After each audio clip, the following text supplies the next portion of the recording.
Welcome to the Navigating Digital Payments podcast, brought to you by Worldline, bringing you the latest innovations, trends, and predictions about the future of payments.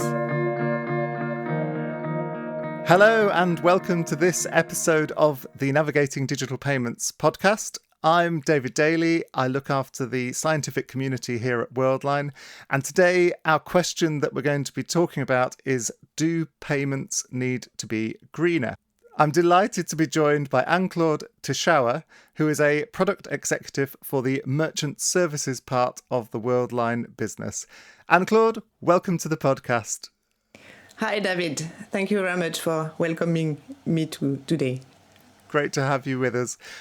So just a brief reminder for our listeners, every episode we cover a different topic from the Navigating Digital Payments paper that the scientific community published last year.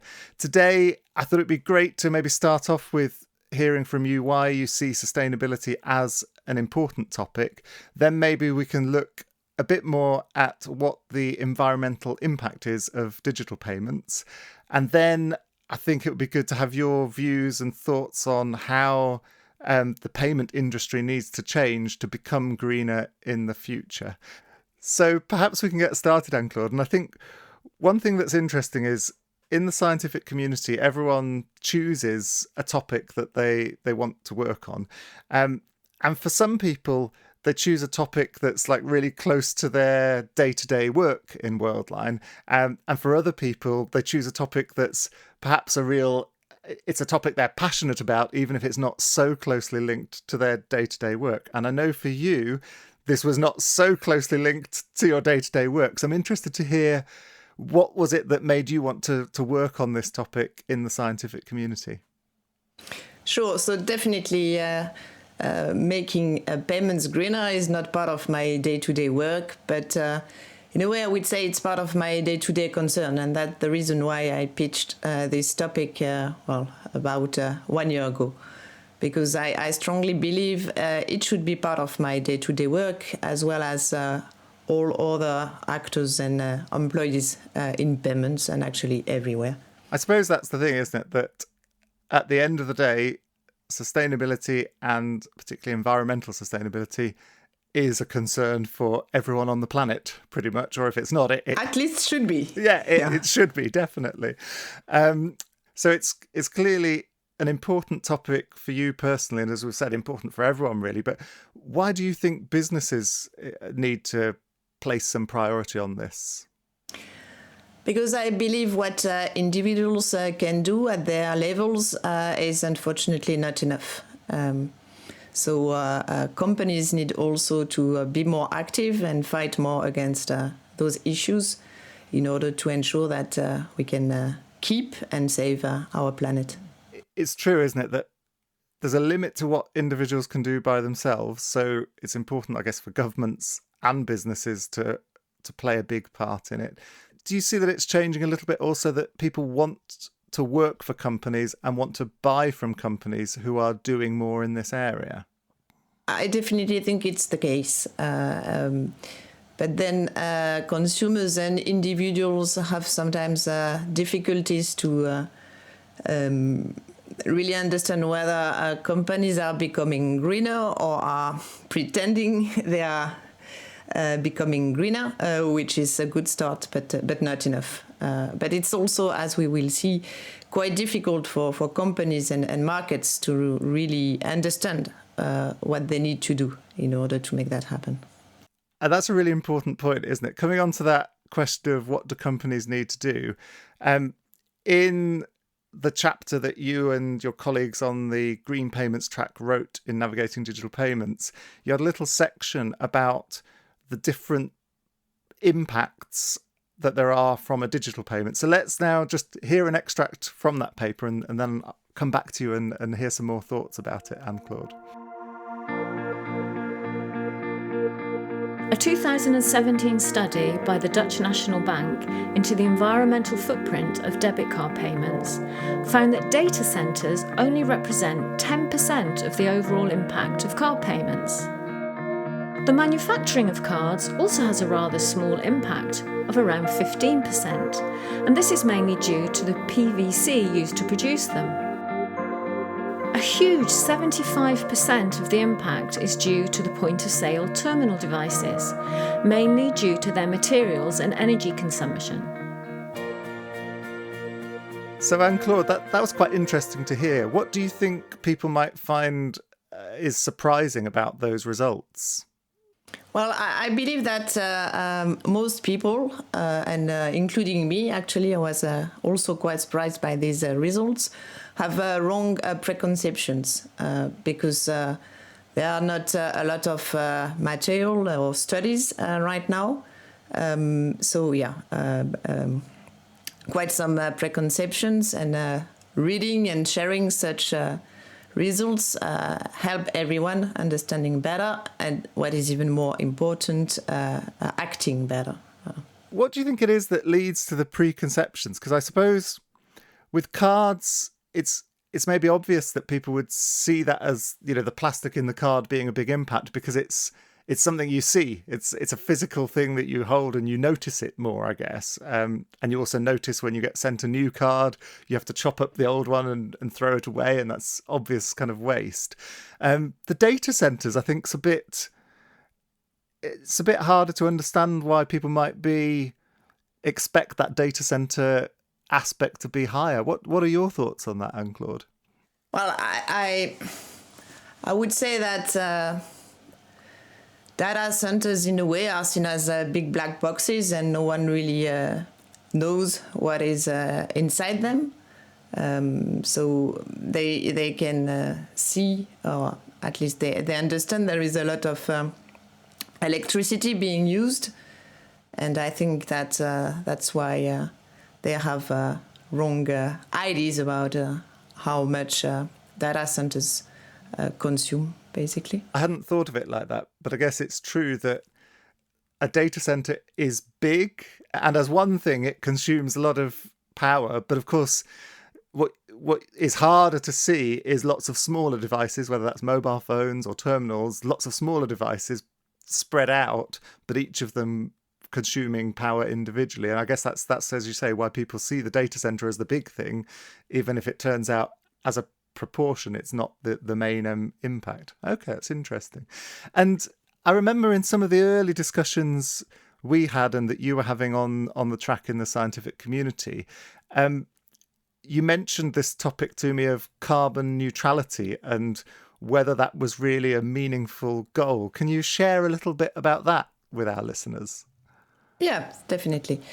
So it would be really nice if it would be enough to be carbon neutral, but actually that's unfortunately not the case.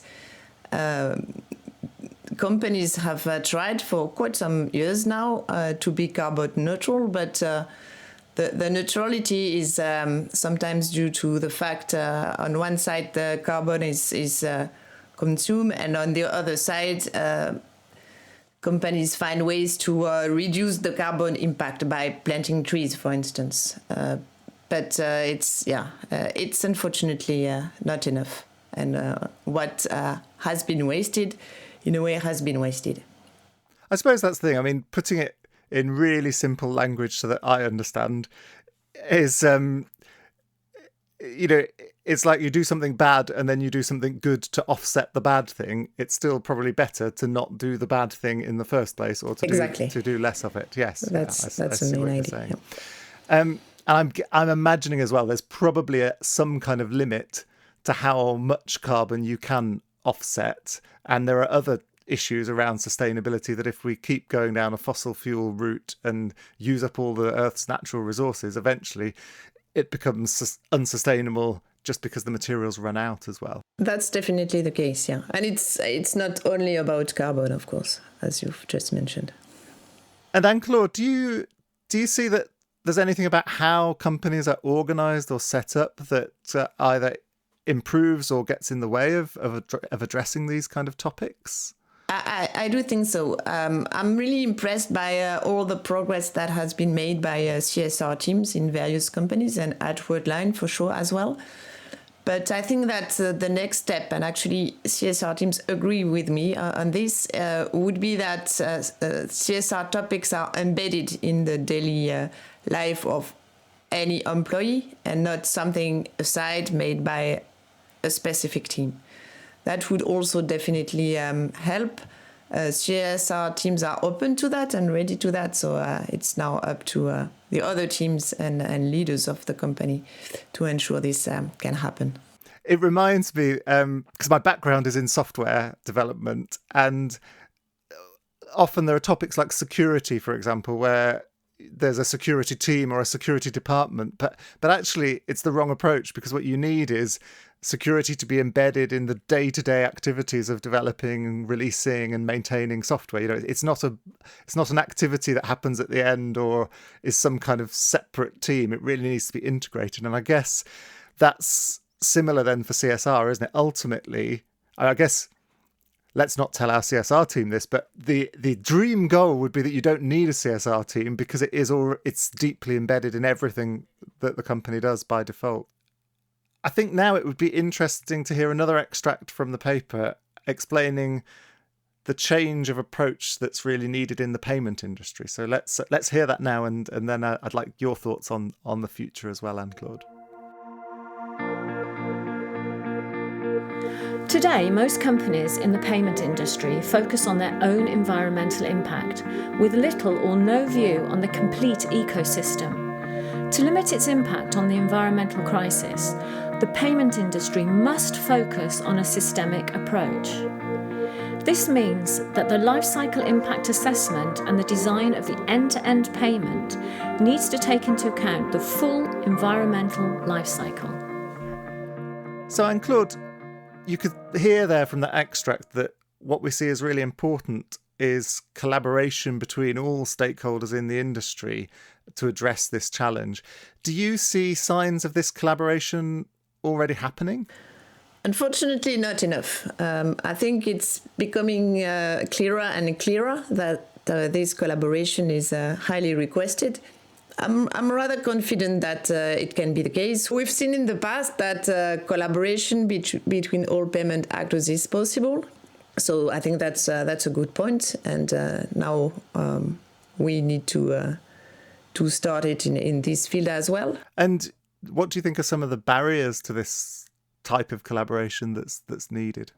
I would say first time, everyone is very busy and has short-term goals, and it's sometimes very difficult to tackle longer-term goals.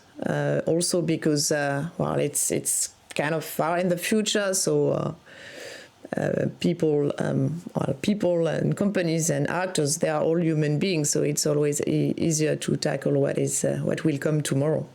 And it's still a bit difficult also to see the consequences of the climate change. And each and every time, in a way, there is something maybe less urgent but more important that popped in.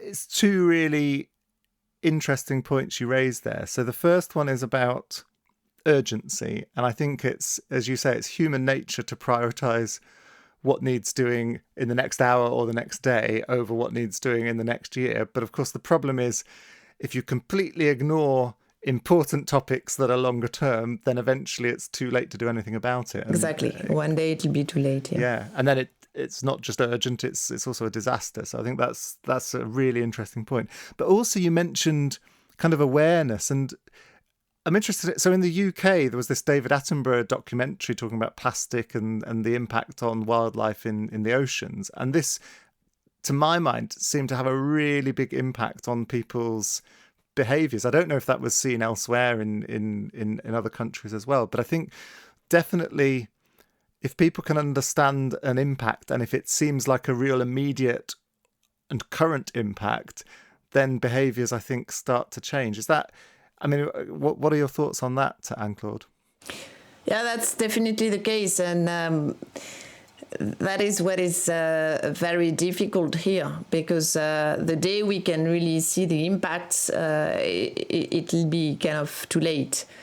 All people and companies will need to be very disruptive and inventive. And maybe that will be the case. I think when human beings face big issues, they are capable of inventing and saving their lives. And I think we have, again, I guess even thinking now of the COVID pandemic, we've seen that, haven't we? That when there are these real global concerns that are urgent, it's amazing the amount of action that can be taken by individuals, companies, and governments in a short space of time. But I guess we'd still prefer that some proactive action was taken earlier on climate change rather than waiting till it's definitely.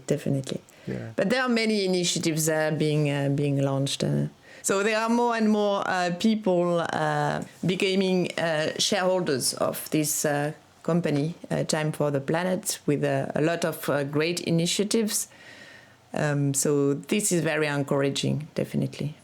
And the way they use social media and new technologies is quite impressive as well. So that does sound really encouraging. Can you say a bit more about what they're doing? You said like their innovative use of social media and platforms like that. Yeah, so Time for the Planet aims at saving the planet, which is quite ambitious, by encouraging individuals to subscribe and buy some shares in a way. They will never get their money back, but they know that the money they invest in will be used for big actions and actions that are actually bigger and bigger because of the number of shareholders increasing. And the way they communicate around that is only through social media, mostly LinkedIn actually. And the day you buy some shares, then you add that to your LinkedIn profile. And so all your network can see you're part of that and actually raise questions. And I was really impressed when I subscribed to Time for the Planet to see how many people reach out to me to learn more. So it's working very well. So it's quite encouraging and promising, and hopefully successful very soon. But it's quite interesting there, as you say, not only having the positive impact using the money invested, but also raising awareness, because then you share that you've invested and other people see it, which is, as you've just mentioned, the awareness is a big part of the issue that needs to be addressed. No, that's really interesting.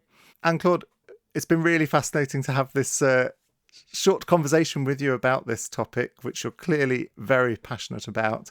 I guess we started by talking about why is sustainability important, and you said it's important to, or should be important for all individuals, but also businesses and governments need to be concerned about it as well. We looked a little bit at the impact on the environment of payments, and that the data center part and the card part is actually perhaps less than people would expect, and why that is. And then we came on to that topic of how the payment industry really needs to work together collaboratively to drive change and to address this issue in the future. So I just want to thank you again, Anne-Claude, for joining the podcast. It's been a great pleasure to have you here. My pleasure as well. Thank you. A quick reminder to people that they can download the Navigating Digital Payments report and read the full chapter by going to the Worldline website and then clicking on Knowledge Hub and Scientific Reports. In the next episode, I'll be catching up with Sunil Rangala to discuss the question, does in-store retail have a future? If you want to give us any feedback, propose new topics for future podcasts, then please feel free to drop us an email on ndp-podcast@worldline.com. Please subscribe, leave us a review, and then last of all, I just want to thank you, the listener, for joining us today to navigate digital payments. Thank you for listening to the Navigating Digital Payments podcast, brought to you by Worldline. Join us next time to learn more about the latest innovations, trends, and predictions for the future of payments.